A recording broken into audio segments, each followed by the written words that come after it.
ನಾವು ವಾಕ್ಯಕ್ಕೋಸ್ಕರ ನಮ್ಮನ್ನ ಬಲವಾಗಿ ಪ್ರೀತಿ ಮಾಡುವಂತ ಆಯ್ತಪ್ಪ. ಹೌದು ದೇವರಪ್ಪ, ಕರ್ತನೆ ಅಪ್ಪ, ದೇವರೌದು ಕರ್ತನೆನ ಬಿಟ್ಟು ದೇವರೇ, ನಾವು ಕರ್ತನೆಪ್ಪ ಒಂದು ಕ್ಷಣ ಕೂಡ ಅಪ್ಪ ಇರಲಾರವು ದೇವರೇ. ಯಾಕಂದ್ರೆ ದೇವರೇ, ನೀನಷ್ಟು ನಮ್ಮ ಪ್ರೀತಿ ಮಾಡುವಂತ ದೇವರು ದೇವರೇ, ಕರುಣಾನಿಧಿ ದೇವರೇ, ಕರುಣಾಮಯಿ ದೇವರೇ. ಅಪ್ಪ ದೇವರೌದು ಕರ್ತನೆಪ್ಪ, ಯೇಸುವೇ, ನೀನೇ ನಮ್ಮ ಪ್ರಾಣ, ನೀನೇ ನಮ್ಮ ಆಧಾರವಾಗಿದೆ. ಹೌದು ಕರ್ತನೆಪ್ಪ, ಯೇಸುವೇ, ನೀನೇ ನಮಗೆ ಪ್ರತಿಯೊಂದು ಆಧಾರವಾಗಿದೆ ದೇವರೇ. ಹೌದು ಕರ್ತನೆಪ್ಪ, ಅಪ್ಪ ನಿನ್ನ ದಾಸರು ದೊರೆತಪ್ಪ, ನಿನ್ನ ಸೇವಕರು ಕರ್ತನೆ ಅಪ್ಪ ವಾಕ್ಯಗಳನ್ನು ಕೊಡುವಾಗ ದೇವರನ್ನು ಪರಿಶುದ್ಧ ಆತ್ಮದಿಂದ ಬಲದಿಂದ ದೇವರ ತುಂಬಿಸಿ ಅಪ್ಪ ವಾಕ್ಯಗಳು ದೇವರ ನಮ್ಮ ಜೀವಿತದಲ್ಲಿ ಕರ್ತನೆ ಅಪ್ಪ ಮುದ್ರೆಯಾಗಿ ಬೇರಾಗಿ ದೇವರಪ್ಪ ಇರುವಂತೆ ದೇವರ ಫಲಭರಿತರಾಗಿರುವಂತೆ ದೇವರ ನಿನ್ನ ಕೃಪೆಯನ್ನು ಅನುಗ್ರಹಿಸಿ ದೇವರೇ ಅಪ್ಪ.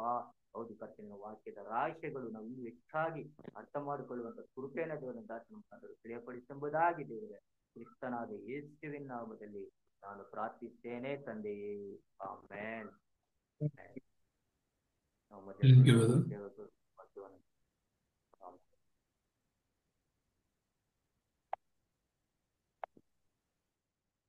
ದೇವರ ನಾಮಕ್ಕೆ ಸ್ತೋತ್ರವಾಗಲಿ.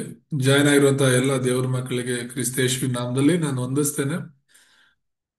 ಈ ಒಂದು ಸಂಜೆ ವೇಳೆಯಲ್ಲಿ ನಾವು ದೇವರ ವಾಕ್ಯವನ್ನ ಕೇಳೋಣ. ಸ್ವಾರ್ಥ ಪತ್ರಿಕೆಗಳಲ್ಲಿ 8ನೇ ಪತ್ರಿಕೆಯನ್ನ ನಾವು ನೋಡ್ತಾ ಇದ್ದೇವೆ. ಆ 8ನೇ ಪತ್ರಿಕೆಯಲ್ಲಿ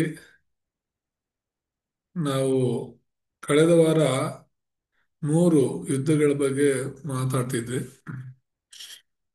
ಸೊ ಆ 3 ಯುದ್ಧಗಳಲ್ಲಿ ಮೊದಲನೇದು ನಮ್ಮ ಮೇಲೆ ನಾವು ಯುದ್ಧ ಮಾಡಬೇಕು ಅಂತ ಹೇಳಿ. ಏನದು ನಮ್ಮ ವಿರುದ್ಧನೇ ನಾವು ಯುದ್ಧ ಮಾಡೋದು ಅಂತ ಹೇಳಿದ್ರೆ, ನಮ್ಮದೇ ಆದಂತ ಸ್ವಂತ ಆಲೋಚನೆಗಳು, ಸ್ವಂತ ಯೋಜನೆಗಳು, ಆ ಒಂದು ಮೊಂಡುತನ, ಮತ್ತೆ ನಮ್ಮ ಒಂದು ಪರಿಸ್ಥಿತಿಗಳು, ನಮಗೆ ಎದುರಾಗುವಂತಹ ಸವಾಲುಗಳು. ಸೊ ಇವುಗಳ ವಿರುದ್ಧ ನಾವು ಹೋರಾಡಬೇಕು. ಇವುಗಳ ಒಳಗಡೆ ನಾವು ಬೀಳದೆ ದೇವರ ಒಂದು ಚಿತ್ತವನ್ನು ಅರ್ಥ ಮಾಡ್ಕೋಬೇಕೆಂಬುದಾಗಿ ನೋಡಿದ್ವಿ. 2ನೇ ಯುದ್ಧ ಬಂದು ಅದು ಸೈತಾನನ ವಿರುದ್ಧವಾಗಿರುವಂತ ಯುದ್ಧ.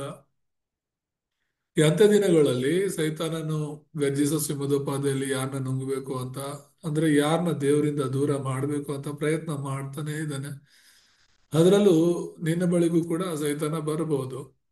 ನೀನು ರಕ್ಷಿಸಲ್ಪಟ್ಟಿರುವ ದೇವರ ಮಗುವಾಗಿದ್ರು ಕೂಡ ಆದಮ ಅವರನ್ನ ಸೈತಾನ ವಂಚಿಸಿದ ಹಾಗೆ, ಮತ್ತೆ ಬೈಬಲಲ್ಲಿ ಅನೇಕ ಜನರನ್ನ ಸೈತಾನನು ವಂಚಿಸಿದ ಹಾಗೆ ನಾವು ನೋಡ್ಬೋದು. ಏಸಾವ ವಂಚಿಸಲ್ಪಟ್ಟ, ಕಾಯಿನನು ವಂಚಿಸಲ್ಪಟ್ಟ, ಸೈತಾನನಿಂದ ವಂಚಿಸಲ್ಪಟ್ಟ. ಮತ್ತೆ ಅದಾದ್ಮೇಲೆ ಈಗ ನಮಗ್ ಗೊತ್ತಿರುವಂತ ವ್ಯಕ್ತಿಗಳ ಬಗ್ಗೆ ನೋಡಿದ್ರೆ ಲೋಟನು ವಂಚಿಸಲ್ಪಟ್ಟ ಅಂತ ನೋಡ್ತೇವೆ. ಏಸಾವನು ವಂಚಿಸಲ್ಪಟ್ಟ. ಸೊ ಹೊಸ ಒಡಂಬಡಿಕೆಗೆ ಬಂದಾಗ ಯೇಸು ಸ್ವಾಮಿ 12 ಮಂದಿ ಶಿಷ್ಯರಲ್ಲಿ ಒಬ್ಬನಾಗಿರುವಂತಹ ಇಸ್ಕರಿಯೋತ ಯೂದನು ಕೂಡ ಸೈತಾನನಿಂದ ವಂಚಿಸಲ್ಪಟ್ಟ ಎಂಬುದಾಗಿ. ಹಾಗಾಗಿ ಈಗಲೂ ಕೂಡ ಆ ಸೈತಾನನು ಆ ಯಾರನ್ನ ದೇವರಿಂದ ದೂರ ಮಾಡಬೇಕು ಅಂತ ಹೇಳಿ ಪ್ರಯತ್ನ ಮಾಡ್ತಾನೆ ಇದ್ದಾನೆ. ನೀನು ದೇವರ ಮಗುವಾಗಿರೋದ್ರಿಂದ ದೇವರು ನಮಗೆ ಬಲ ಮತ್ತು ಅಧಿಕಾರವನ್ನ ಕೊಟ್ಟಿದ್ದಾರೆ. ಅದನ್ನ ಹೇಗೆ ನಾವು ಸದುಪಯೋಗ ಪಡಿಸ್ಕೊಳ್ಬೇಕು, ಹೇಗೆ ಆ ಸೈತಾನನ ಕಾರ್ಯಗಳನ್ನ ಬಂಧಿಸಬೇಕು ಅಂತ ನಾವು ಅರ್ಥ ಮಾಡ್ಕೊಳ್ಬೇಕು. ಸೈತಾನ ಪ್ರತಿಯೊಬ್ಬರಲ್ಲೂ ಕೂಡ ಒಂದಲ್ಲ ಇನ್ನೊಂದು ರೀತಿಯಲ್ಲಿ ಕಾರ್ಯ ಮಾಡ್ತಾ ಇದ್ದಾನೆ. ಸೊ ಅವನ ಬಂಧಿಸುವಂತ ಎಲ್ಲ ಅಧಿಕಾರ ನಮಗೆ ಕೊಡಲ್ಪಟ್ಟಿದೆ. ಅದರಲ್ಲೂ ಕೂಡ ಯೇಸು ಎಂಬ ಹೆಸರು ನಮಗೆ ಕೊಡಲ್ಪಟ್ಟಿದೆ. ಆ ಯೇಸು ಹೆಸರಲ್ಲಿ ಎಲ್ಲ ಅಧಿಕಾರ ನಮಗೆ ಕೊಡಲ್ಪಟ್ಟಿದೆ. ದೇವರ ನಾಮಕ್ಕೆ ಸ್ತೋತ್ರವಾಗಲಿ. ಮತ್ತು ಇವತ್ತು 3ನೇ ಯುದ್ಧದ ಬಗ್ಗೆ ನೋಡೋಣ. ಆ, ಪ್ರೇಮ ವಾಕ್ಯಗಳನ್ನು ಓದಿ ಸಹಾಯ ಮಾಡುತ್ತೆ. ಸೊ ಇಲ್ಲಿ 3ನೇ ಯುದ್ಧ ಅಂತ ಹೇಳಿದ್ರೆ ಅದು ಲೋಕದ ವಿರುದ್ಧ ಯುದ್ಧ ಎಂಬುದಾಗಿ. ಪವಿತ್ರ ಆತ್ಮನ ಮಾರ್ಗದರ್ಶನ ಪಡೆದುಕೊಳ್ಬೇಕು. ಈ ಲೋಕದಲ್ಲಿ ಅಂದ್ರೆ 3 ರಾಜ್ಯಗಳಿವೆ. ನಮ್ಮೆಲ್ಲರಿಗೂ ಅದು ಗೊತ್ತು. 3 ರಾಜ್ಯಗಳು, ಒಂದು ದೇವರ ರಾಜ್ಯ, 2ನೇದು ಸೈತಾನನ ರಾಜ್ಯ, 3ನೇದು ಭೂಲೋಕ ರಾಜ್ಯ. ಈ ಭೂಲೋಕ ರಾಜ್ಯನೇ ಲೋಕ. ಇಲ್ಲಿ ನಾವು ತಾತ್ಕಾಲಿಕವಾಗಿ ಜೀವಿಸುವವರಾಗಿದ್ದೇವೆ. ಇದು ನಮಗೆ ಶಾಶ್ವತ ವಾಸಸ್ಥಾನವಲ್ಲ. ಯಾವಾಗ ಆದಾಮ ಅವರು ಪಾಪ ಮಾಡಿದ್ರೋ, ದೇವರಿಂದ ದೂರವಾದ್ರೋ, ಆಗಲೇ ಈ ಒಂದು ಭೂಲೋಕ ರಾಜ್ಯ ನಾಶನಕ್ಕೆ ಗುರಿಯಾಯಿತು. ಶಾಶ್ವತವಾಗಿ ಈ ಭೂಲೋಕ ರಾಜ್ಯ ಉಳಿಯೋದಿಲ್ಲ. 2 ರಾಜ್ಯಗಳು ಉಳಿಯುತ್ತೆ. ಅದು ಒಂದು ಸೈತಾನನ ರಾಜ್ಯ, ಅದು ನರಕಕ್ಕೆ ನಡೆಸುವಂಥದ್ದು. ಎರಡನೇದು ದೇವರ ರಾಜ್ಯ, ಅದು ಪರಲೋಕಕ್ಕೆ ನಡೆಸುವಂಥದ್ದು ಅಂತ ನೋಡ್ತೀವಿ. ಪರಲೋಕ ನರಕ ಮಾತ್ರ ಶಾಶ್ವತ ಉಳಿಯುತ್ತೆ, ಭೂಲೋಕ ಉಳಿಯಲ್ಲ. ಸೊ ಈ ಭೂಲೋಕದಲ್ಲಿ ನಾನು ನೀನು ಬದುಕಿರೋ ತನಕನೂ ಕೂಡ ಆ, ಈ ಲೋಕದ ವಿರುದ್ಧ ನಾವು ಹೋರಾಡಬೇಕಾಗಿದೆ. ಆದ್ರೆ ಈ ಲೋಕವನ್ನ ನಾವು ಜಯಿಸಬೇಕು ಅಂದ್ರೆ ಲೋಕದ ಇಚ್ಛೆಗಳನ್ನ, ಲೋಕದ ಮಾರ್ಗಗಳನ್ನ, ಲೋಕ ಅಂದ್ರೆ ಏನು? ಜನರಲ್ವಾ? ಸೊ ಜನರ ವಿರುದ್ಧ ನಾವು ಹೋರಾಡಿ ಗೆಲ್ಲಬೇಕು ಅಂದ್ರೆ, ಜನರ ಆಲೋಚನೆಗಳ ವಿರುದ್ಧ ಹೋರಾಡಿ ಗೆಲ್ಲಬೇಕು ಅಂದ್ರೆ ಆ, ನಮಗೆ ಪರಿಶುದ್ಧಾತ್ಮನ ಮಾರ್ಗದರ್ಶನ ಬೇಕೇ ಬೇಕು. ಸೊ ಇಲ್ಲಿ ಮೊದಲನೇದಾಗಿ ನಾವು ನೋಡುವಂತದ್ದು ಸತ್ಯವೇದ ಏನ್ ಹೇಳುತ್ತೆ. ಯೋಹಾನ ಸುವಾರ್ತೆ 14:6 ನಾವು ನೋಡುವಾಗ, ಆಗ ನಾನು ತಂದೆಯನ್ನ ಕೇಳಿಕೊಳ್ಳುವೆನು, ಆತನು ನಿಮಗೆ ಬೇರೊಬ್ಬ ಸಹಾಯಕನನ್ನು ಸದಾಕಾಲ ನಿಮ್ಮ ಸಂಗಡ ಇರುವುದಕ್ಕೆ ಕೊಡುವನೆಂಬುದಾಗಿ.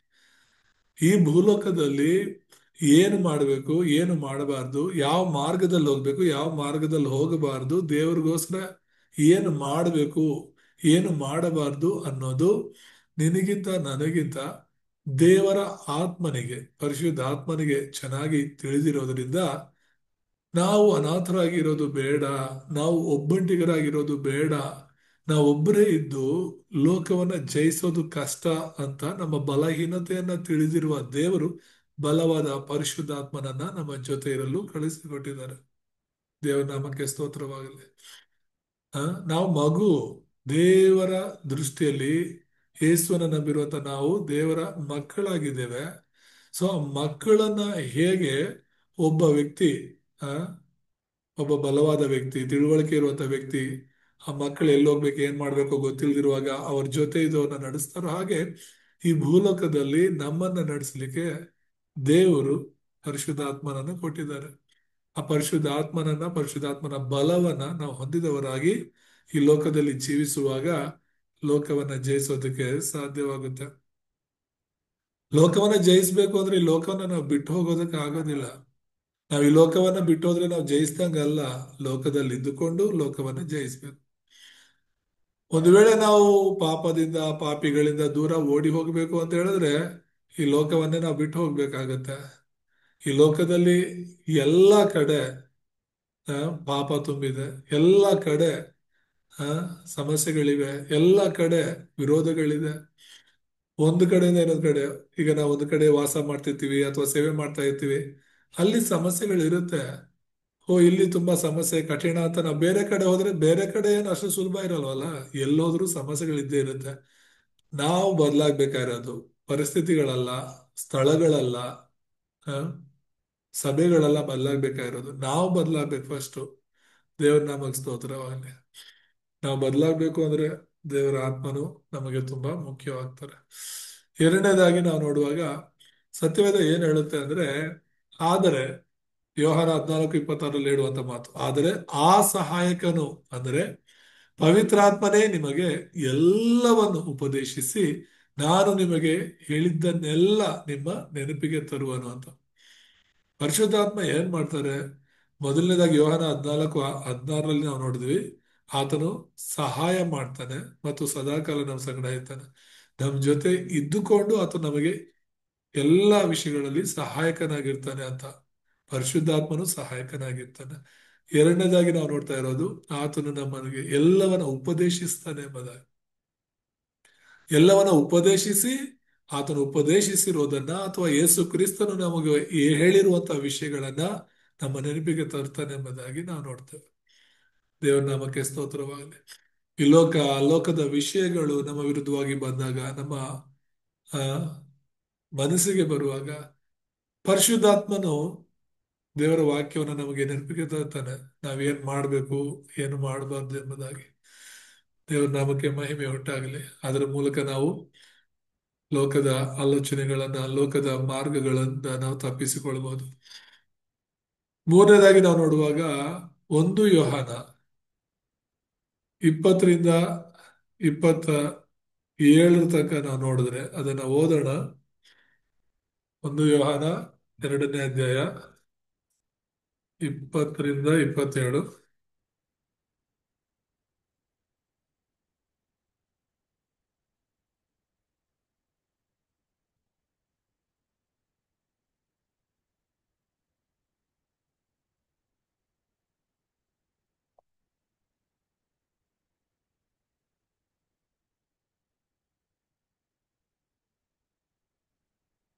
ನಾನೇ ಓದ್ತೀನಿ. ನೀವು ಪವಿತ್ರನಾಗಿರುವ ಆತನಿಂದ ಅಭಿಷೇಕವನ್ನು ಹೊಂದಿದವರಾಗಿದ್ದು ಎಲ್ಲರೂ ತಿಳಿದವರಾಗಿದ್ದೀರಿ. ನೀವು ಸತ್ಯವನ್ನು ತಿಳಿಯದವರೆಂಬ ಭಾವನೆಯಿಂದಲ್ಲ, ನೀವು ಅದನ್ನು ತಿಳಿದಿರುವುದರಿಂದಲೂ ಯಾವ ಸುಳ್ಳು ಸತ್ಯದಿಂದ ಹುಟ್ಟಿ ಬರುವುದಿಲ್ಲವೆಂಬುದನ್ನು ನೀವು ತಿಳಿದವರಾಗಿರುವುದರಿಂದಲೂ ನಿಮಗೆ ಬರೆದೆನು. ಯೇಸುವು ಕ್ರಿಸ್ತನಲ್ಲ ಎನ್ನುವವನು ಸುಳ್ಳುಗಾರನಲ್ಲವಾದರೆ ಸುಳ್ಳುಗಾರನು ಬೇರೆ ಎಲ್ಲಿದ್ದಾನೆ ಅಂತ. ಯೇಸುವು ಕ್ರಿಸ್ತನಲ್ಲ ಅಂತ ಯಾರಾದರೂ ಹೇಳೋದಾದ್ರೆ ಅವನಿಗಿಂತ ದೊಡ್ಡ ಸುಳ್ಳುಗಾರನೇ ಇಲ್ಲ ಅಂತ ಹೇಳ್ಬಿಟ್ಟು ನಾವು ನೋಡ್ತಾ ಇದ್ದೇವೆ. ಯಾವನಾದರೂ ತಾನು ತಂದೆಯನ್ನು ಮಗನನ್ನು ಅರಿಯನು ಎಂದು ಹೇಳಿದರೆ ಅವನೇ ಕ್ರಿಸ್ತ ವಿರೋಧಿ. ತಾನು ದೇವರ ಮಗನಿಗೆ ಸೇರಿದವನಲ್ಲವೆನ್ನುವವನು ತಂದೆಗೆ ಸೇರಿದವನಲ್ಲ. ತಾನು ಮಗನಿಗೆ ಸೇರಿದವನೆಂದು ಒಪ್ಪಿಕೊಳ್ಳುವವನು ತಂದೆಗೂ ಸೇರಿದವನಾಗಿದ್ದಾನೆ. ನೀವಂತೂ ಯಾವ ಬೋಧನೆಯನ್ನು ಮೊದಲಿನಿಂದ ಕೇಳಿದಿರೋ ಅದು ನಿಮ್ಮಲ್ಲಿ ನೆಲೆಗೊಂಡಿರಲಿ.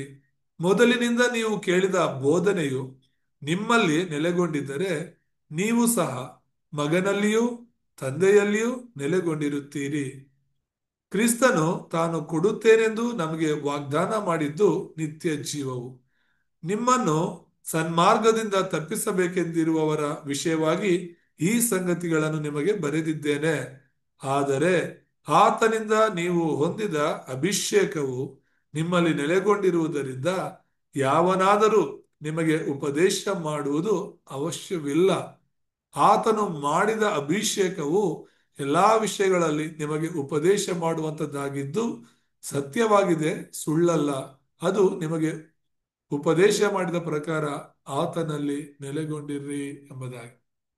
ಅಂದರೆ ನೀವು ಪವಿತ್ರನಾಗಿರುವ ಆತನಿಂದ ಅಭಿಷೇಕನ ಹೊಂದಿದವರಾಗಿದ್ದು ಎಲ್ಲರೂ ತಿಳಿದವರಾಗಿದ್ದೀರಿ ಅಂತ ಹೇಳ್ಬಿಟ್ಟು ಇಲ್ಲಿ ಆ ಅಭಿಷೇಕನೇ ಪರಿಶುದ್ಧಾತ್ಮನ ಒಂದು ತುಂಬಿಸುವಿಕೆ. ಆ ಪರಿಶುದ್ಧಾತ್ಮನ ತುಂಬಿಸುವಿಕೆ ನಮ್ಮಲ್ಲಿ ಇರೋದ್ರಿಂದಲೇ ನಾವು ಈ ಲೋಕದಲ್ಲಿ ಯಾವ ರೀತಿ ಜೀವಿಸ್ಬೇಕು ಅಂತ ತಿಳಿದವರಾಗಿದ್ದೀವಿ. ನನಗೆ ಅದು ಗೊತ್ತಿಲ್ಲ ಅನ್ನುವಂಥ ವಿಷಯ ಅಲ್ಲ. ದೇವರ ಆತ್ಮನ ಮೂಲಕ ಮನಸ್ಸಾಕ್ಷಿಯ ಮೂಲಕ ದೇವರು ಸರಿ ತಪ್ಪುಗಳನ್ನ ನಮಗೆ ತಿಳಿಸಿದ್ದಾನೆ, ತಿಳಿಸ್ತಾ ಇರ್ತಾರ ಆಗಿದ್ದಾಗ. ಸೊ ಹಾಗಾಗಿ ನಾವು ದೇವರ ಆತ್ಮನಿಂದ ನಡೆದುಕೊಳ್ಳುವವರಾಗಿ ಈ ಲೋಕವನ್ನು ನಾವು ಜಯಿಸುವರಾಗಬೇಕು. ಈ ಲೋಕದಲ್ಲಿ ಇರುವವನಿಗಿಂತ ನಿನ್ನಲ್ಲಿ ನನ್ನಲ್ಲಿ ಇರುವ ಕ್ರಿಸ್ತನು ದೊಡ್ಡವನಾಗಿದ್ದಾನೆ. ಹಾಗಾಗಿ ಲೋಕವನ್ನ ಜಯಿಸಕ್ಕೆ ಆಗಲ್ಲ ಅನ್ನುವಂಥ ಮಾತೇ ಇಲ್ಲ. ಕ್ರಿಸ್ತನು ನಮ್ಮ ಜೊತೆ ಇರುವುದರಿಂದ ನಾನು ನೀನು ಖಂಡಿತವಾಗಲೂ ಲೋಕವನ್ನ ಜಯಿಸ್ತೇವೆ. ಆ ಈ ಲೋಕದಲ್ಲಿ ನಾವಿದ್ದೀವಿ, ಆದ್ರೆ ಈ ಲೋಕಾನುಸಾರವಾಗಿ ನಡಿಬಾರದು. ಲೋಕಾನುಸಾರ ನಡಿಯಕ್ಕಲ್ಲ ನಾವಿರೋದು.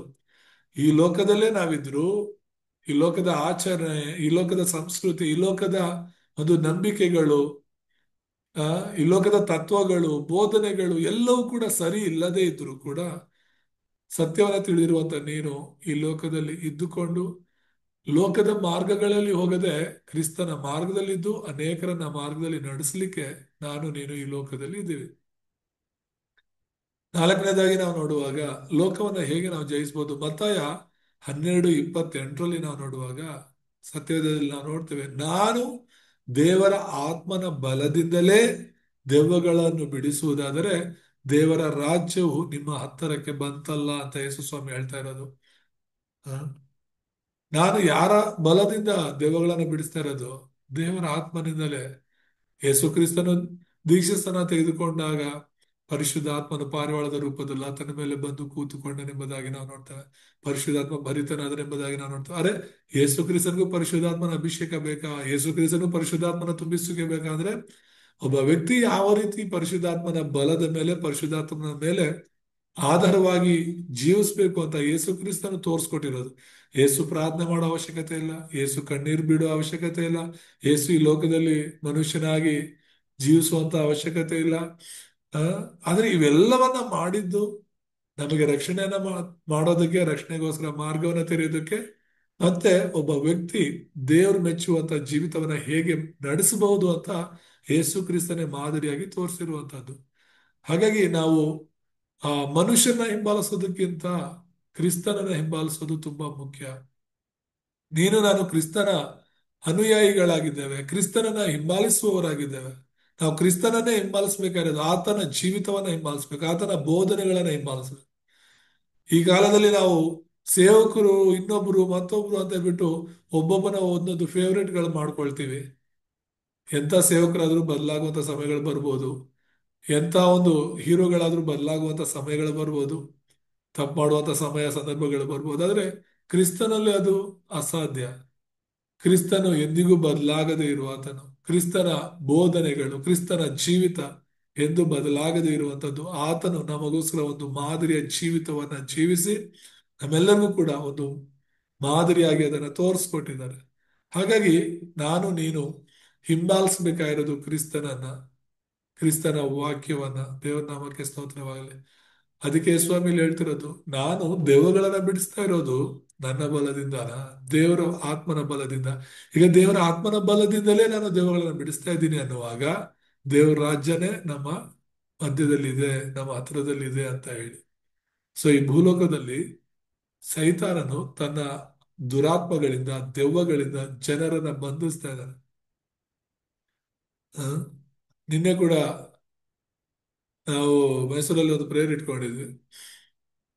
ಅಲ್ಲಿ ಒಂದು ಕುಟುಂಬ ಬಂದಿತ್ತು. ಆ ಕುಟುಂಬದಲ್ಲಿ ಒಂದು ಹುಡುಗಿ, ಜಯಲಕ್ಷ್ಮಿ ಅಂತ ಹೇಳಿ, 19 ವರ್ಷ ಆ ಹುಡುಗಿಗೆ. ಆದ್ರೆ ಅನೇಕ ದಿನಗಳಿಂದ ದೆವ್ವ ಪೀಡಿತಳಾಗಿ ತುಂಬಾ ದುಃಖ ಪಡ್ತಾ ಇದ್ದಾರೆ. ತುಂಬಾ ಆ, ಒಂಥರ ಅವಮಾನಕ್ಕೆ ಒಳಗಾಗ್ತಿದ್ದಾರೆ ಕುಟುಂಬ. ಆ, ಪ್ರಾರ್ಥನೆ ಎಲ್ಲ ಮಾಡಿ ಮುಗಿಸೋ ತನಕ ಏನ್ ಸಮಸ್ಯೆ ಇರ್ಲಿಲ್ಲ. ಆಮೇಲೆ ಆ ಹುಡುಗಿಗೋಸ್ಕರ ಅಂತ ಪ್ರಾರ್ಥನೆ ಮಾಡುವಾಗ ಆ ದುರಾತ್ಮ ಅವಳಲ್ಲಿ ಕಾಣಿಸ್ಕೊಳ್ತು. ನಾನು ಇವಳನ್ನ ಬಿಟ್ಟು ಹೋಗೋದಿಲ್ಲ ಅಂತ ಹೇಳ್ತಾ ಇತ್ತು. ನಾನು ಇಷ್ಟಪಟ್ಟು ಬಂದಿದ್ದೇನೆ ಇವಳಲ್ಲಿ, ನಾನು ಇವಳನ್ನ ಬಿಟ್ಟು ಹೋಗೋದೇ ಇಲ್ಲ, ನಾನು ಇವಳಲ್ಲೇ ಇರ್ತೀನಿ ಅಂತ ಹೇಳ್ಬಿಟ್ಟು. ಆ, ಅಂದ್ರೆ ಆ ಚಿಕ್ಕ ವಯಸ್ಸಲ್ಲೇ, ಆ ಯೌವನ ವಯಸ್ಸಲ್ಲಿ ಯಾವ ರೀತಿ ಆ ದುರಾತ್ಮಗಳು ಮಕ್ಕಳ ಜೀವಿತಗಳನ್ನ ಹಾಳು ಮಾಡ್ತಾ ಇದೆ, ಆ ಮಕ್ಕಳ ಒಳಗಡೆ ಸೇರ್ಕೊಂಡು, ಯೌವನಸ್ಥರಲ್ಲಿ ಸೇರ್ಕೊಂಡು ಹೇಗೆ ಅವರನ್ನ ಹಾಳು ಮಾಡ್ತಾ ಇದೆ ಎಂಬುದಾಗಿ ನಾವು ನೋಡ್ಬೋದು. ಕೊನೆಗೆ ಏಸು ಎಂಬ ಹೆಸರಿನಿಂದ, ದೇವರ ಆತ್ಮನ ಬಲದಿಂದ ನಾವೆಲ್ಲರೂ ಸೇರಿ ಪ್ರಾರ್ಥನೆ ಮಾಡಿದ್ವಿ. ಅದಾದ್ಮೇಲೆ ಹುಡುಗಿ ಸರಿ ಹೋಯ್ತು, ಸಭೆ ಕೂಡ ಭಾನುವಾರ ನಾನು ಬರ್ತೀನಿ ಅಂತ ಹೇಳಿದಾಳೆ. ಆ ಆ ಹುಡುಗಿಗೋಸ್ಕರ ನಾವು ಪ್ರಾರ್ಥನೆ ಮಾಡೋಣ. ಆತರ ಅನೇಕ ಜನರು ದೆವ್ವ ಪೀಡಿತರಾಗಿದ್ದಾರೆ. ದೆವ್ವಗಳನ್ನ ಓಡಿಸುವಂತ ಅಧಿಕಾರ ದೇವ್ರು ನಮಗೆ ಕೊಟ್ಟಿದ್ದಾರೆ. ಯಾರ ಬಲದಿಂದ ಅದು ಓಡೋದು? ದೇವರ ಆತ್ಮನ ಬಲದಿಂದ, ನಮ್ಮ ಬಲದಿಂದ ಅಲ್ಲ, ನಮ್ಮ ಶಕ್ತಿಯಿಂದ ಅಲ್ಲ. ಹಾಗಾಗಿ ನಾವೆಲ್ಲರೂ ಕೂಡ ಸೈತಾನನ ಪೀಡಿತರಾಗಿ, ಸೈತಾನನ ದುರಾತ್ಮಗಳಿಂದ ಪೀಡಿತರಾಗಿರುವಂತಹ ಜನರನ್ನ ಬಿಡುಗಡೆಗೊಳಿಸಿ ಅವರ ಜೀವಿತಗಳಲ್ಲಿ ದೇವರ ರಾಜ್ಯವನ್ನು ನಾವು ಸ್ಥಾಪನೆ ಮಾಡಬೇಕಾಗಿದೆ. ದೇವರ ನಾಮಕ್ಕೆ ಸ್ತೋತ್ರವಾಗಿ. ಮತ್ತೆ ಈ ಲೋಕವನ್ನ ನಾವು ಜಯಿಸಬೇಕು ಅಂತ ಹೇಳಿದ್ರೆ ದೇವರಾತ್ಮನ ತುಂಬಿಸುವಿಕೆ, ದೇವರಾತ್ಮನ ಬಲ ಎಷ್ಟು ಮುಖ್ಯ ಎಂಬುದಾಗಿ ಅಪೊಸ್ತಲರ ಕೃತ್ಯಗಳಲ್ಲಿ 1:8 ನಾವು ನೋಡ್ತೇವೆ. ಅಪೊಸ್ತಲರ 1:8, ಆದರೆ ಪವಿತ್ರಾತ್ಮ ನಿಮ್ಮ ಮೇಲೆ ಬರಲು ನೀವು ಬಲವನ್ನು ಹೊಂದಿ ಯೆರೂಸಲೇಮಿನಲ್ಲಿಯೂ ಎಲ್ಲಾ ಯೂದಾಯ ಸಮರ್ಯ ಸೀಮೆಗಳಲ್ಲಿಯೂ ಭೂಲೋಕದ ಕಟ್ಟ ಕಡೆಯವರೆಗೂ ನನಗೆ ಸಾಕ್ಷಿಗಳಾಗಿರ್ಬೇಕು ಅಂತ ಹೇಳ್ಬಿಟ್ಟು. ಭೂಲೋಕದ ಕಟ್ಟ ಕಡೆ ಅಂದ್ರೆ ಈ ಲೋಕದಲ್ಲಿ ನೀನು ನಾನು ಇರ್ತೇವಲ್ಲ, ಈ ಲೋಕದಲ್ಲಿ ನಾವು ಇರಬೇಕು ಅಂದ್ರೆ, ಅದರಲ್ಲೂ ಕ್ರಿಸ್ತನಿಗೆ ಸಾಕ್ಷಿಯಾಗಿ ನಾವು ಇರಬೇಕು ಅಂದ್ರೆ ನಮ್ಮೆಲ್ಲರಿಗೂ ಪರಿಶುದ್ಧಾತ್ಮನ ಬಲ ತುಂಬಾ ಅವಶ್ಯಕವಾಗಿದೆ. ನಮ್ಮ ಬಲದಿಂದ ಈ ಲೋಕವನ್ನ ಜಯಿಸಕ್ಕಾಗಲ್ಲ. ನಮ್ಮ ಬಲದಿಂದ ಸೈತಾನನ ಜಯಿಸಕ್ಕಾಗಲ್ಲ. ನಮ್ಮ ಬಲದಿಂದ ನಮ್ಮನ್ನ ನಾವು ಜಯಿಸಕ್ಕಾಗಲ್ಲ. ನಮ್ಮೆಲ್ಲರಿಗೂ ಕೂಡ ಪರಿಶುದ್ಧಾತ್ಮನ ಬಲ, ಪರಿಶುದ್ಧಾತ್ಮನ ತುಂಬಿಸುವಿಕೆ ತುಂಬಾ ಅವಶ್ಯಕವಾಗಿದೆ. ಈ ಒಂದು ಪರಿಶುದ್ಧಾತ್ಮನ ಶಕ್ತಿ ಅನ್ಯ ಜನರಿಗೆ ಅರ್ಥ ಆಗೋದಿಲ್ಲ. ಅನೇಕ ಅವಿಶ್ವಾಸಿಗಳಿಗೆ ಇದು ಅರ್ಥ ಆಗಲ್ಲ, ಅಲ್ಪ ವಿಶ್ವಾಸಿಗಳಿಗೆ ಇದು ಅರ್ಥ ಆಗಲ್ಲ. ಆದ್ರೆ ಈಗಲೂ ಪರಿಶುದ್ಧಾತ್ಮನ ತುಂಬಿಸುವಿಕೆ ಇದೆ, ಪರಿಶುದ್ಧಾತ್ಮನು ಇದ್ದಾರೆ. ಈ ಯೇಸು ಕ್ರಿಸ್ತನು ಬರೋ ತನಕನು, ಯುಗದ ಸಮಾಪ್ತಿವರೆಗೂ ಆತನು ನಮ್ಮ ಜೊತೆ ಇರ್ಲಿಕ್ಕಾಗಿ ಕಳಿಸಲ್ಪಟ್ಟಿದ್ದಾರೆ. ನಾವು ನಮ್ಮ ಮೇಲೋ, ಆ ನಮ್ಮ ಆಲೋಚನೆಗಳ ಮೇಲೋ, ನಮ್ಮ ಬಲದ ಮೇಲೋ, ನಮ್ಮ ತಿಳುವಳಿಕೆಯ ಜ್ಞಾನಗಳ ಮೇಲೋ ಆಧಾರವಾಗಿ ನಾವು ಸೇವೆಗಳನ್ನು ಮಾಡಿದ್ರೆ ಅಥವಾ ನಮ್ಮ ಜೀವಿತಗಳನ್ನ ನಡೆಸಿದ್ರೆ ನಾವು ಫೇಲ್ ಆಗ್ತೀವಿ. ದೇವರ ಆತ್ಮನಿಂದ ನಡೆಸಲ್ಪಟ್ಟ ಯಾವ ವ್ಯಕ್ತಿನೂ ಫೇಲ್ ಆಗಲ್ಲ. ಬೈಬಲಲ್ಲಿ ಯೋಸೆಫನು ದೇವರ ಆತ್ಮನಿಂದ ನಡೆಸಲ್ಪಟ್ಟ, ಅವನು ಫೇಲ್ ಆಗ್ಲಿಲ್ಲ. ಅವನನ್ನ ಜಯಿಸ್ದ, ಸೈತಾನನ ಜಯಿಸ್ದ, ಈ ಲೋಕವನ್ನ ಜಯಿಸ್ದ. ಮೋಶೆ ದೇವರ ಆತ್ಮನಿಂದ ನಡೆಸಲ್ಪಟ್ಟದ್ರಿಂದಲೇ ಅವನು ಕೂಡ ಅವನನ್ನು ಅವನು ಜಯಿಸ್ದ, ಅವನ ಆಲೋಚನೆಗಳನ್ನು ಅವನು ಜಯಿಸ್ದ. ಅಂದ್ರೆ ಅವನು ಅಲ್ಲಿ ಯಾವ ರೀತಿ 40 ವಯಸ್ಸಲ್ಲಿ ಒಬ್ಬ ಐಗುಪ್ತ ದೇಶದವನನ್ನ ಹೊಡೆದು ಬಿಟ್ಟು ಜನರನ್ನ ಬಿಡುಗಡೆ ಮಾಡ್ಬೇಕು ಅಂತ ಅವನದೇ ಆದಂತ ಸ್ವಂತ ಆಲೋಚನೆ. ಏಸು ಎದುರು ನೋಡಿದ್ದು ರಕ್ತ. ಅವರು ಇಸ್ರಾಯೇಲರು ಕಳ್ಕೊಂಡಿದ್ದು ರಕ್ತದ ಒಡಂಬಡಿಕೆಯನ್ನ. ಆ ರಕ್ತದ ಒಡಂಬಡಿಕೆ ಮಹತ್ವವನ್ನ ತಿಳಿದು ರಕ್ತದ ಬಲಿ ಕೊಡೋದ್ರ ಮೂಲಕ ಅವರು ಬಿಡುಗಡೆ ಆಗ್ಬೇಕಾಗಿತ್ತು. ಇದು ದೇವರ ಆಸೆ, ದೇವರ ಚಿತ್ತ. ಆದ್ರೆ ಮೋಶೆ ಪ್ರಯತ್ನ ಮಾಡಿದ್ದು ಮನುಷ್ಯರನ್ನ ಸಾಯಿಸಿ, ಆ ಯುದ್ಧ ಮಾಡಿ ಅವ್ರನ್ನ ಸಾಯಿಸಿ ಅವ್ರನ್ನ ಇಸ್ರಾಯೇಲರನ್ನ ಅಲ್ಲಿಂದ ಬಿಡುಗಡೆ ಮಾಡಬೇಕು ಅನ್ಕೊಂಡ. ಇದು ಅವನ ಆಲೋಚನೆ. ಅದಕ್ಕೆ ಅವನ ವಿರುದ್ಧ ಅವನು ಗೆಲ್ಲಬೇಕಾಗಿತ್ತು. ಹಾಗಾಗಿ ಅವನು ಯಾವಾಗ ದೇವರ ರಕ್ತದ ಒಡಂಬಡಿಕೆಯನ್ನ ಹಿಡ್ಕೊಂಡ್ರು, ಆಗ ಅವನನ್ನು ಅವನು ಜಯಿಸ್ತಾನೆ. ನಾನಲ್ಲ. 80ನೇ ವಯಸ್ಸಲ್ಲಿ ಸ್ವಾಮಿ ಮೋಶೆನ ಕರೆದಾಗ ನನಗೆ ಆಗಲ್ಲ ಅಂತ ಹೇಳ್ದ. ನನ್ನ ಕೈಲಿ ಆಗಲ್ಲ, 80 ವಯಸ್ಸಾಯ್ತು ಈಗ, ನಾನು ಹೋಗಿ ಇಸ್ರಾಯೇಲ್ರನ್ನ ಹೇಗೆ ಅಲ್ಲಿಂದ ಹೊರಗಡೆ ಕರ್ಕೊಬರಕ್ಕಾಗತ್ತೆ ಅಂತ ಹೇಳ್ಬಿಟ್ಟು. ಆದ್ರೆ ಅವನ್ ಸೋತೋಗಿದ್ದ. ಅವನನ್ನು ಅವನು ಜಯಿಸಿದ ದೇವರ ಆತ್ಮನಿಂದ. ದೇವರ ನಾಮಕ ಸ್ತೋತ್ರದಲ್ಲಿ ಸೈತಾನನ್ನ ಜಯಿಸಿದ ಅವನು. ಮತ್ತೆ ಲೋಕವನ್ನ ಜಯಿಸಿ ಒಬ್ಬ ಸರ್ವಶ್ರೇಷ್ಠ ನಾಯಕನಾಗಿ ಇಸ್ರಾಯೇಲರನ್ನ ಐಗುಪ್ತದಿಂದಲೂ ಆ ಮಹಾ ಅರಣ್ಯದಿಂದಲೂ ಹೊರಗಡೆ ಕರ್ಕೊಂಡು ಬಂದ ಎಂಬುದಾಗಿ ನಾವು ನೋಡ್ತೇವೆ. ಇದೆಲ್ಲ ಸಾಧ್ಯವಾಗಿದ್ದು 80ನೇ ವಯಸ್ಸಿನ ಮುದುಕನಿಗೆ ಆಗ್ತಿತ್ತ. ಅವನು ಕಾನಾನ್ ಹತ್ತತ್ರ ಬಂದಾಗ 120 ವರ್ಷ. 120 ವಯಸ್ಸು ಇರುವಂತ ಒಬ್ಬ ವ್ಯಕ್ತಿ ಹೇಗೆ ಇಷ್ಟು ಲಕ್ಷ ಜನರನ್ನು ನಡ್ಸಕ್ಕಾಗ್ತಿತ್ತು? ಅದು ದೇವರಾತ್ಮನಿಂದಲೇ ಸಾಧ್ಯವಾಗಿತ್ತು. ಯಾರನ್ನಾದ್ರೂ ತಗೊಳ್ಳಿ ಬೈಬಲಲ್ಲಿ. ದಾವಿದನು ದೇವರಾತ್ಮ ಭರಿತನಾಗಿದ್ದ, ಸಾಮುವೇಲನು ದೇವರಾತ್ಮ ಭರಿತನಾಗಿದ್ದ. ಸಾಮುವೇಲನಲ್ಲಿ ದೇವರ ಆತ್ಮನ ಇದ್ದದರಿಂದಲೇ ಅವನ ಬಾಯಿಂದ ಬಂದ ಒಂದು ಮಾತು ಬಿದ್ದೋಗ್ಲಿಲ್ಲ ಅಂತ. ಅವನು ಲೋಕ ಸುವಾರ್ತೀಕರಣವನ್ನು ಮಾಡ್ದ. ಅವನನ್ನು ಅವನು ಜಯಿಸ್ದ. ಅವನ ಒಂದು ಸೈತಾನನ ಕಾರ್ಯಗಳನ್ನು ಅವನು ಜಯಿಸ್ದ. ಮತ್ತು ಭೂಲೋಕದಲ್ಲಿ ಅವನು ಜಯಶಾಲಿಯಾಗಿದ್ದ. ಅನ್ಯ ಜನರು ಹೋದ ಮಾರ್ಗದಲ್ಲಿ ಅವರು ಹೋಗ್ಲಿಲ್ಲ. ಇಸ್ರಾಯೇಲರೆಲ್ಲರೂ ಹೋಗಿ ದೇವರಿಂದ ದೂರವಾಗಿ ನಡ್ಕೊಂತ ಮಾಡ್ತಿದ್ದ ಜೀವಿತವನ್ನು ಅವ್ರು ಜೀವಿಸ್ಲಿಲ್ಲ. ಅದಕ್ಕೆ ವಿರುದ್ಧವಾಗಿ ದೇವರಿಗೆ ಇಷ್ಟವಾದ ರೀತಿಯಲ್ಲಿ ಅವ್ರು ಜೀವಿಸಿದ್ರು. ದೇವರ ಆತ್ಮನಿಂದ ಅವರು ನಡೆಸಲ್ಪಟ್ರು. ಆ ದಾವಿದನು ಹಾಗೇನೆ. ಯಾವಾಗ ಸಮಯ ಬಂದು ಅವನ ಅಭಿಷೇಕ ಮಾಡಿದ್ನೋ, ದೇವರ ಆತ್ಮ ಅವನಿಗೆ ಅವನ ಮೇಲೆ ಇಳಿದು ಬಂತೆ ಎಂಬುದಾಗಿ ನಾವು ನೋಡ್ತೇವೆ. ಅವರೆಲ್ಲ ಸಕ್ಸಸ್ ಆಗಿದ್ದು ಅವ್ರ ಬಲ, ಅವರ ಅಧಿಕಾರದಿಂದ ಅಲ್ಲ, ದೇವರ ಆತ್ಮನಿಂದಲೇ. ಮೈನು ದೇವರ ಆತ್ಮ. ಸೌಲನಲ್ಲೂ ಕೂಡ ಆ ಒಂದು ಬಲ ಇತ್ತು, ಅಧಿಕಾರ ಇತ್ತು, ಅವನು ರಾಜನಾಗಿದ್ದ. ಫೇಲ್ ಆಗಿದ್ದ ಯಾಕೆ? ಅವನು ದೇವರಾತ್ಮ ಅಲ್ಲ ದುರಾತ್ಮದಿಂದ ನಡೆಸಲ್ಪಟ್ಟ. ದೇವರಾತ್ಮ ಅಲ್ಲ ದುರಾತ್ಮ ಅವನಲ್ಲಿ ಬಂದು, ದೆವ್ವ ಬಂದು ಅವನ ಜೀವಿತದಲ್ಲಿ ಅವನನ್ನ ನಡೆಸ್ತಾ ಇತ್ತು. ಅವನು ದುರಾತ್ಮನ ಆಲೋಚನೆಗಳನ್ನ ಹಿಡ್ಕೊಂಡ, ಸೈತಾನನ ಆಲೋಚನೆ ಹಿಡ್ಕೊಂಡ, ಅವನ ಸ್ವಂತ ಆಲೋಚನೆ ಹಿಡ್ಕೊಂಡ. ಈ ತರ ದಾವಿದನ ಈಗ ರಾಜನಾಗ್ಬಿಟ್ರೆ ನನ್ನ ಮನೆ ಏನಾಗ್ಬೇಕು, ನನ್ನ ಕುಟುಂಬ ಏನಾಗ್ಬೇಕು, ನನ್ನ ಮಕ್ಕಳ ಭವಿಷ್ಯ ಏನಾಗ್ಬೇಕು ಅಂತ ಹೇಳ್ಬಿಟ್ಟು ದೇವ್ರ ಮೇಲೆ ಅವನ ಆಧಾರವಾಗಿರ್ಲಿಲ್ಲ. ದೇವ್ರ ಚಿತ್ತ ಏನೋ ಅದು ನಡೀಲಿ ಅಂತ ಹೇಳಿ ಅವನು ಪ್ರಾರ್ಥನೆ ಮಾಡಲಿಲ್ಲ. ಅವನ ಸ್ವಂತ ಆಲೋಚನೆಗಳು ಬಿದ್ದಿದ್ದಕ್ಕೇನೆ ಸೈತಾನನು ಅವನ ಆಲೋಚನೆಗಳ ಪ್ರಕಾರ ಕಾರ್ಯ ಮಾಡಿ ಅವನ ಜೀವಿತದಲ್ಲಿ ಬಂದ. ಲೋಕದಲ್ಲಿ ಅವನು ಫೇಲ್ ಆದ ಎಂಬುದಾಗಿ ನಾವು ನೋಡ್ತೇವೆ. ಆತ್ಮಹತ್ಯೆ ಮಾಡ್ಕೊಡೋದು ನಿಜವಾದ ಫೇಲ್ಯೂರ್. ಯಾರು ಆತ್ಮಹತ್ಯೆ ಮಾಡ್ಕೊಂಡು ಸಾಯ್ತಾರೋ ಅವ್ರ ಜೀವನದಲ್ಲಿ, ಆತ್ಮಿಕ ಜೀವನದಲ್ಲಿಯೂ ಶಾರೀರಿಕವಾದ ಜೀವನದಲ್ಲಿ, ಈ ಲೋಕದಲ್ಲಿ ಅವರು ವಿಫಲರಾಗಿದ್ದಾರೆ ಅಂತ ಅರ್ಥ. ಸಂಪೂರ್ಣವಾಗಿ ನಾನು ವಿಫಲನಾಗ್ಬಿಟ್ಟಿದ್ದೀನಿ, ನಾನು ಫೇಲ್ ಆಗ್ಬಿಟ್ಟೆ, ನನ್ನ ಕೈಲಿ ಏನಾಗಲ್ಲ ಅಂತ ಒಪ್ಕೊಂಡವರೇ ಸಾಯೋದು. ಆ ಆದ್ರೆ ಆ ಒಂದು ದಾವಿದನು ದೇವರಾತ್ಮದಿಂದ ನಡೆಸಲ್ಪಟ್ರೆ ಮತ್ತು ಸೌಲನ ಕುಟುಂಬ ಎಲ್ಲವೂ ಕೂಡ ಒಂದೇ ದಿನ ಸಾಯ್ತಾನೆ. ಸೌಲನು ಅವನ ಕತ್ತಿ ಮೇಲೆ ಅವನು ಬಿದ್ದು ಸಾಯ್ತಾನೆ ಅಂದ್ರೆ ಯೋಚನೆ ಮಾಡಿ. ದುರಾತ್ಮನಿಂದ ನಡೆಸಲ್ಪಟ್ರೆ ಅಂತ್ಯ ಹೇಗಿರುತ್ತೆ ಅಂತ, ಜೀವನ ಹೇಗಿರುತ್ತೆ ಅಂತ. ಎಲೀಶನು ಎಲಿಯನನ್ನ ಹಿಂಬಾಲಿಸಿದ್ದು ಏನೋ ಹಣ ಸಿಗುತ್ತೆ, ಆಸ್ತಿ ಸಿಗುತ್ತೆ ಅಂತ ಅಲ್ಲ. ಎಲಿಯನು ಕೇಳ್ಕೊಳ್ತಾನೆ, ಆಯ್ತು ನಿನ್ಗೆ ಏನ್ ಬೇಕಂತ ಹೇಳು ಅಂದ್ರೆ ಅವ್ನು ಕೇಳ್ಕೊಳ್ಳೋದು ಒಂದೇ, ದೇವರ ಆತ್ಮನಲ್ಲಿ 2ರಷ್ಟು ಬಲ ಬೇಕು ನನಗೆ, ಆ ಪಾಲು ಬೇಕು ನನಗೆ. ಯಾಕಂದ್ರೆ ಅದರ ರಹಸ್ಯ ಅವನಿಗೆ ಗೊತ್ತಿತ್ತು. ದೇವರ ಆತ್ಮನಿದ್ರೆ ಸಾಕು, ಎಲ್ಲವೂ ನಡೆಯುತ್ತೆ ಅಂತ ಹೇಳಿ. ನಾನು ಸಕ್ಸಸ್ ಆಗ್ಬೇಕು ಅಂದ್ರೆ ನನಗೆ ಬೇಕಾಗಿರೋದು ಹಣನೋ ಆಸ್ತಿನೋ ಇನ್ನೊಂದೋ ಮತ್ತೊಂದು ಅಲ್ಲ, ದೇವರ ಆತ್ಮನು ಅಂತ ಅವನು ಅರ್ಥಕೊಂಡಿದ್ದ. ಏಷ್ಯಾನು ದೇವರಾತ್ಮನಿಂದ ತುಂಬಲ್ಪಟ್ಟಿದ್ದ. ಎಲಿಯನು ದೇವರಾತ್ಮನಿಂದ ನಡೆಸಲ್ಪಟ್ಟ. ಬೈಬಲಲ್ಲಿ ಅನೇಕರು ಯಾರ ಬಗ್ಗೆ ನಾವು ನೋಡಿದ್ರು ಕೂಡ ಅವರೆಲ್ಲರೂ ಪರಿಶುದ್ಧಾತ್ಮ ಭರಿತರಾಗಿದ್ರು ಎಂಬುದಾಗಿ. ಹೊಸ ಒಡಂಬಡಿಕೆಯಲ್ಲಿ ಆದಿಸಭೆ ಅಪೊಸ್ತಲರೆಲ್ಲರೂ ದೇವರಾತ್ಮ ಭರಿತರಾಗಿದ್ರು. ಪೌಲನು ದೇವರಾತ್ಮ ಭರಿತನಾಗಿ ನಡೆಸಲ್ಪಟ್ಟ. ಹಾಗಾಗಿ ಅವನು ಕೂಡ ಅವನನ್ನ, ಸೈತಾನನ ಮತ್ತು ಈ ಲೋಕವನ್ನ ಜಯಿಸಿ ದೇವರಿಗೋಸ್ಕರ ಜಯಶಾಲಿಯಾಗಿ ಜೀವಿಸಿದ. ಯೇಸ್ವಾಮಿ ಅದಕ್ಕೋಸ್ಕರನೇ ಅಪೊಸ್ತಲರು 1:8 ಹೇಳಿರೋದು, ದೇವರ ಆತ್ಮನು ನಿಮ್ಮ ಮೇಲೆ ಬರುವಾಗ ನೀವು ಬಲವನ್ನು ಹೊಂದುತ್ತೀರಾ. ಆಗ ಮಾತ್ರನೇ ದೇವರ ಆತ್ಮನ ಬಲದಿಂದ ಮಾತ್ರನೇ ನೀವು ಯೆರೂಸಲೇಮಿಗೂ ಯೂದಯಕ್ಕೂ ಸಮರ್ಯಕ್ಕೂ ಲೋಕದ ಕಟ್ಟ ಕಡೆಯವರೆಗೂ ಹೋಗೋದಕ್ಕೆ ಸಾಧ್ಯವಾಗುತ್ತೆ, ನನಗೆ ಸಾಕ್ಷಿಗಳಾಗಿ ಜೀವಿಸೋದಕ್ಕೆ ಸಾಧ್ಯವಾಗುತ್ತೆ ಅಂತ ಹೇಳಿದ್ದು. ಸೊ ಈ 3 ಯುದ್ಧಗಳು ಮಾಡ್ಲಿಕ್ಕೆ, ನಮ್ಮ ಮೇಲೆ, ಸೈತಾನನ ಮೇಲೆ, ಈ ಲೋಕದ ಮೇಲೆ ಯುದ್ಧ ಮಾಡ್ಲಿಕ್ಕೆ ಮುಖ್ಯವಾಗಿ ಬೇಕಾಗಿರೋದು ದೇವರ ಆತ್ಮನ ಬಲ ಅನ್ನೋದು ನೆನ್ಪಿಟ್ಕೊಳ್ಳೋಣ. ಮತ್ತೆ ಆ ಮೂರನೇ ಮೈನ್ ಆಗಿ ನಾವು ನೋಡೋದು, ದೇವರ ಶಕ್ತಿಯು ಕಾರ್ಯ ಮಾಡಲು ಯಾವಾಗ ಪ್ರಾರಂಭಿಸಿತು ಎಂಬುದಾಗಿ ನೋಡುವಾಗ ಕೆಲವು ವಿಷಯಗಳು, ಯಾವಾಗ ದೇವರ ಶಕ್ತಿ ಅಥವಾ ದೇವರ ಬಲ ನಮ್ಮಲ್ಲಿ ಕಾರ್ಯ ಮಾಡೋದಕ್ಕೆ ಪ್ರಾರಂಭವಾಗುತ್ತೆ, ಯಾವಾಗ ಅಂದ್ರೆ ಕೆಲವು ಪಾಯಿಂಟ್ ಅನ್ನ ನಾವು ನೋಡುವಾಗ, ನೀನು ದೇವರ ಮಗುವಾಗಿ ಮೂಲ ಪಾಪದ ಸಮಸ್ಯೆಯನ್ನು ಪರಿಹರಿಸಿಕೊಂಡ ತಕ್ಷಣವೇ ಆಶೀರ್ವಾದಗಳು ಪ್ರಾರಂಭವಾಗುತ್ತೆ. ಎಷ್ಟೋ ಕ್ರೈಸ್ತರಿಗೆ ಮೂಲ ಪಾಪದ ಅರಿವೇ ಇಲ್ಲ.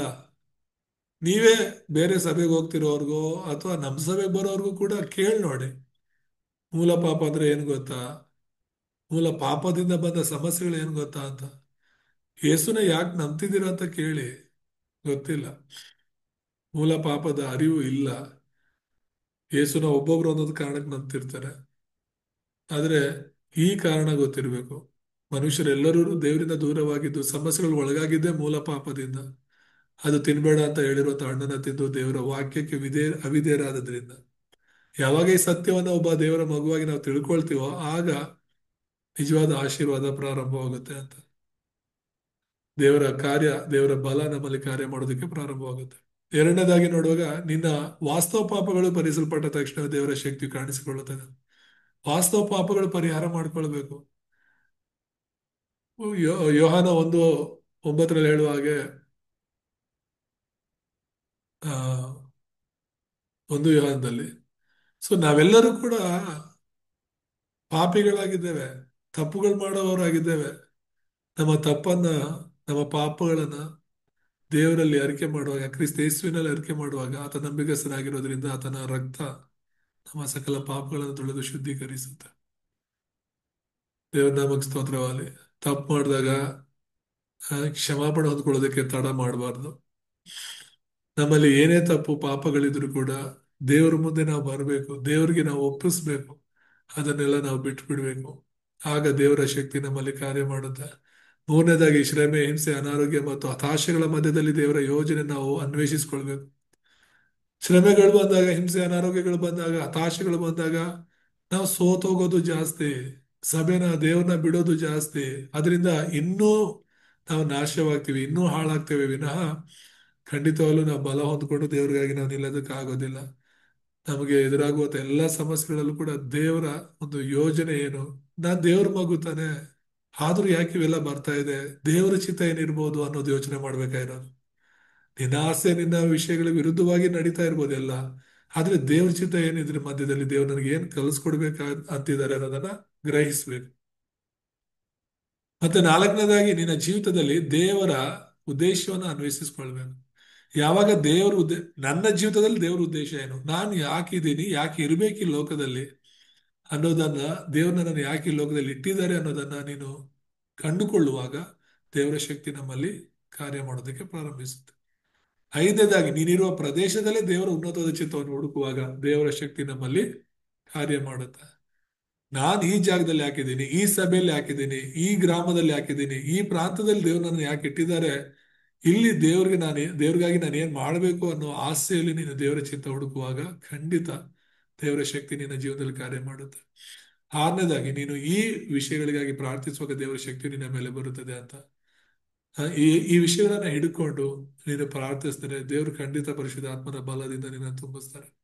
ಕೊನೆಯದಾಗಿ, ಯಾವಾಗ ಯೇಸು ಕ್ರಿಸ್ತನೇ ನಿನಗೆ ಸಾಕಾಗುತ್ತಾನೋ ಆಗ ನೀನು ಜಯಶಾಲಿ ಆಗುತ್ತೆ.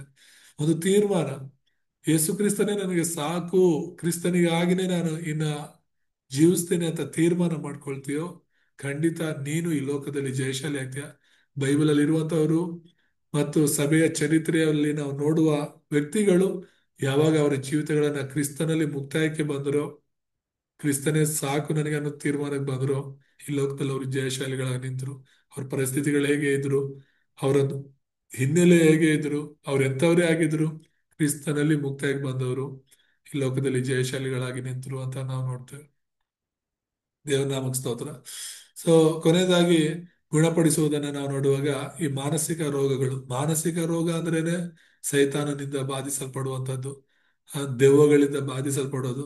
ಮಾನಸಿಕ ರೋಗ ಅಂದ್ರೆ ಏನು? ಅವರು ಅನ್ಕೊಂಡಂಗೆ ಜೀವನ ಮಾಡಕ್ ಆಗ್ತಿರಲ್ಲ, ತದ್ವಿರುದ್ಧವಾಗಿ ನಡೀತಾ ಇದೆ. ಈಗ ತಾನೇ ನಾನು ಹೇಳಿದೆ, ಆ ಜಯಲಕ್ಷ್ಮಿ ಅನ್ನೋ ಹುಡುಗಿ, ಅವಳು ಚೆನ್ನಾಗಿ ಇರ್ಬೇಕು, ಚೆನ್ನಾಗಿ ಬದುಕಬೇಕು ಅಂತ ಅವಳ ಆಲೋಚನೆಗಳು, ಅವಳ ಆಸೆಗಳೇ ಇರುತ್ತಲ್ಲ. ಆದ್ರೆ ಆ ದುರಾತ್ಮ ಬಂದಾಗ ಅವಳು ಏನ್ ಮಾತಾಡ್ತಿದ್ದ ಅವಳು ಗೊತ್ತಿಲ್ಲ, ಮಾತಾಡ್ತಿರೋದು ಅವಳಲ್ಲ, ದೆವ್ವ ಮಾತಾಡ್ತಿರುತ್ತೆ. ಅಂದ್ರೆ ಆ ಹುಡುಗಿಯ ಮಾತುಗಳು, ಆ ಹುಡುಗಿಯ ಆಸೆ, ಆ ಹುಡುಗಿಯ ಉದ್ದೇಶಗಳೆಲ್ಲವನ್ನ ತೆಗೆದು ಹಾಕಿ ಆ ದುರಾತ್ಮ ಮಾತಾಡುತ್ತೆ. ದುರಾತ್ಮನ ಆಸೆಗಳು, ದುರಾತ್ಮನ ಒಂದು ಉದ್ದೇಶಗಳನ್ನ ಮಾತನಾಡ್ತಿರುತ್ತೆ. ಇದು ಮಾನಸಿಕ ರೋಗ. ಸೊ ಇದನ್ನ ನಾವು ಗುಣಪಡಿಸ್ಬೇಕು. ಅನೇಕ ಜನರಲ್ಲಿ ಒಂದ್ ವೇಳೆ ದುರಾತ್ಮನು ಕಾಣಿಸ್ಕೊಳ್ಬಹುದು, ಇನ್ನು ಕೆಲವರಲ್ಲಿ ದುರಾತ್ಮನು ಕಾಣಿಸ್ಕೊಳ್ದೇನೆ ಆ ಅವರ ಮಾತುಗಳಲ್ಲೇ ಗೊತ್ತಾಗುತ್ತೆ ಇದು ದೇವ್ರ ಮಾತಾ ಅಥವಾ ದೆವ್ವದ ಮಾತುಗಳ ಅಂತ ಹೇಳ್ಬಿಟ್ಟು. ಯಾಕಂದ್ರೆ ಪೇತ್ರನು ಆ ರೀತಿ ಒಂದ್ಸಲಿ ಮಾತನಾಡುವಾಗ, ಏಸು ಇನ್ನು ಕೆಲವು ದಿನಗಳಲ್ಲಿ ಮನುಷ್ಯರು ನನ್ನನ್ನ ಹಿಡಿದು ಸಿಲುವೆಗೆ ಹಾಕ್ತಾರೆ, ಸಾಯಿಸ್ತಾರೆ ಅಂತ ಹೇಳುವಾಗ, ಇಲ್ಲ ದೇವ್ರೆ ನಿನಗೆ ಈ ತರ ಯಾವತ್ತೂ ಆಗ್ಬಾರ್ದು, ಆಗೋದಾಗ ನಾನು ಬಿಡೋದೇ ಇಲ್ಲ ಅಂತಾನು ಹೇಳ್ತಾನೆ. ಹಾಗೆ ಯೇಸ್ವಾಮಿ ಹೇಳೋದು, ಸೈತಾನನೇ ಇವನನ್ನ ಬಿಟ್ಟು ತೊಲಗು ಅಂತ ಹೇಳ್ತಾನೆ. ಅಂದ್ರೆ ಪೇತ್ರನ ಮೂಲಕ ದೆವ್ವ ಮಾತಾಡೋದನ್ನ ದೇವರು ಗ್ರಹಿಸ್ತಾರೆ. ಅವನು ದೇವರ ಮಗನಾಗಿದ್ದ, ದೇವರ ಶಿಷ್ಯನಾಗಿದ್ದ, ದೇವರ ಅಪೋಸ್ತಲನಾಗಿದ್ದ. ಆದ್ರೂ ಕೆಲವು ಸಂದರ್ಭಗಳಲ್ಲಿ ಆ ಸತ್ಯವನ್ನು ನಾವು ಅರ್ಥ ಮಾಡ್ಕೊಳ್ಳದೆ ನಮ್ಮ ಸ್ವಂತ ಆಲೋಚನೆಗಳಿಂದ ಮಾತಾಡ್ತೀವಿ. ಆ ದೆವ್ವ ಅದನ್ನ ಮಾತಾಡ್ಸುತ್ತೆ. ಯೇಸು ಒಂದು ವೇಳೆ ಸಿಲುವೆಯಲ್ಲಿ ಸಾಯಲಿಲ್ಲ ಅಂದ್ರೆ ನಮ್ಮ ಮೂಲ ಪಾಪಗಳು ಯಾವುದು ಪರಿಹಾರ ಆಗ್ತಿರ್ಲಿಲ್ವಲ್ಲ. ಕ್ರಿಸ್ತನು ಬಂದಿದ್ದೆ ಅದಕ್ಕೆ. ಅದನ್ನೇ ಮಾಡಬೇಡ ನೀನ್, ಆತರ ಆಗ್ಬಾರ್ದು ಅಂದ್ರೆ ಏನ್ ಅರ್ಥ ಅದರದ್ದು? ಸೊ ಇದನ್ನ ನಾವು ಗ್ರಹಿಸ್ಬೇಕು. ನಾನು ಹೇಳಕ್ ಬಂದಿದ್ದು, ದೆವ್ವ ನೇರವಾಗಿ ಒಬ್ಬ ವ್ಯಕ್ತಿಯಲ್ಲಿದ್ದು ಮಾತನಾಡುತ್ತೆ, ಇಲ್ಲ ಅಂತ ಹೇಳಿದ್ರೆ ಪರೋಕ್ಷವಾಗಿ ಆ ದೆವ್ವ ಕಾಣಿಸ್ಕೊಳ್ದೇನೆ ಅವರ ಆಲೋಚನೆಗಳು, ಅವರ ಆಸೆಗಳ ಮೂಲಕ ದೇವರ ವಿರುದ್ಧವಾಗಿ ನಡೆಸ್ತಾನೆ. ದೇವರ ವಿರುದ್ಧವಾಗಿ ಆಲೋಚನೆಗಳಿರುತ್ತೆ. ಅವುಗಳನ್ನ ಗ್ರಹಿಸಿ ಅಂತ ಜನರ ಆಲೋಚನೆಗಳನ್ನ, ದುರಾತ್ಮನ ಶಕ್ತಿಗಳನ್ನ ನಾವು ಓಡಿಸೋದ್ರ ಮೂಲಕ ಅವನ್ನ ಗುಣಪಡಿಸ್ಬೇಕು. ಈ ವಾಕ್ಯದಿಂದ ದೇವರು ನಮ್ಮನ್ನು ಆಶೀರ್ವಾದ ಮಾಡಲಿ. ಒಂದು 3 ಯುದ್ಧಗಳನ್ನು ನಾವು ಜಯಿಸುವರಾಗಿ, ದೇವರ ಬಲವನ್ನು ನಾವು ಅನುಭವಿಸೋರಾಗಿ, ದೇವರಿಗೋಸ್ಕರ ನಾವು ಜೀವಿಸೋಣ. ಮತ್ತೆ ಮುಂದಿನ ವಾರ 9ನೇ ಪಾಠಕ್ಕೆ ನಾವು ಹೋಗೋಣ. ಯಾಕೆ ಪ್ರಾರ್ಥನೆ ಆತ್ಮಿಕ ವಿಜ್ಞಾನವಾಗಿದೆ ಅಂತ ಹೇಳ್ಬಿಟ್ಟು. ಈ ವಾಕ್ಯದಿಂದ ದೇವರು ನಮ್ಮನ್ನು ಆಶೀರ್ವಾದ ಮಾಡಲಿ. ಪ್ರಾರ್ಥನೆ ಮಾಡ್ಕೊಳ್ಳೋಣ. ನಮ್ಮನ್ನು ಬಹಳವಾಗಿ ಪ್ರೀತಿಸುವಂತ ನಮ್ಮ ತಂದೆಯಾದ ದೇವರೇ, ನಿಮ್ಮ ಪರಿಶುದ್ಧ ನಾಮಕ್ಕೆ ಸ್ತೋತ್ರವಾಗಲಿ.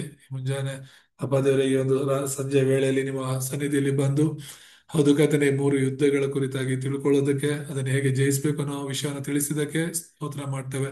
ಹಾಗೆ ಜೀವಿಸಿ ಜಯಶಾಲಿಗಳಾಗಿ ನಾವು ಜೀವಿಸಲು ಸಹಾಯ ಮಾಡಿ. ಕ್ರಿಸ್ತನಾದ ಯೇಸುವಿನ ನಾಮದಲ್ಲಿ ಪ್ರಾರ್ಥಿಸ್ತೇನೆ ತಂದೆ, ಆಮೆನ್.